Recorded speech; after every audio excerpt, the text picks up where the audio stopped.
Hello, good morning. It's quite a cool morning here in LA, and I just thought I'm going to record a very short video on how to cultivate the state of contentment, because the strings of events that have happened over the last days really got me to reflect upon where my suffering is rooted in and how I can cultivate my contentment. So even though I practice quite a lot of meditation and yoga, I would have thought that I'm quite content in what I'm doing, but it seems there are still times when I struggle as well. So especially when there is these strings of events happening that I didn't expect to happen. So again, something else happened yesterday, and so that really triggered this reflection. And what I found is that suffering is rooted in an illusion, but also in grasping onto the ego too much to ourselves. So to cultivate the contentment, it is really important that you understand that root of illusion.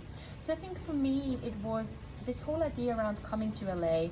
I wanted to do this since I was a child. And I probably saw it as an adventure, as something that I wanted to explore, as something that is going to be not magical necessarily, but a really nice experience, and that I will have time to myself and to really connect with some of the things that I usually maybe pushed away or don't have so much time for, and that I just can flow and all these sorts of things. And obviously, as you have followed me, you know that things didn't go to plan and continued like that yesterday as well. So there is this illusion that caused me immense suffering in a way. And so the only way to overcome that is by learning to cultivate contentment. So even when we are in a situation, to then come back, to take this deep breath in and to access that feeling, that sensation that we have when we are content.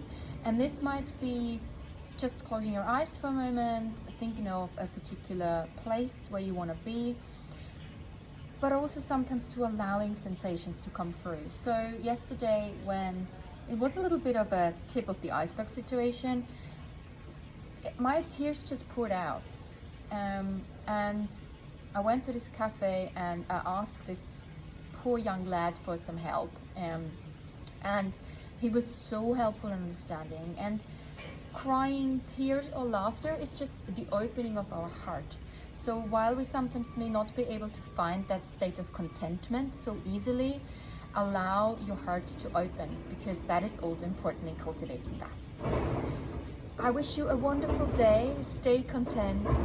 Namaste.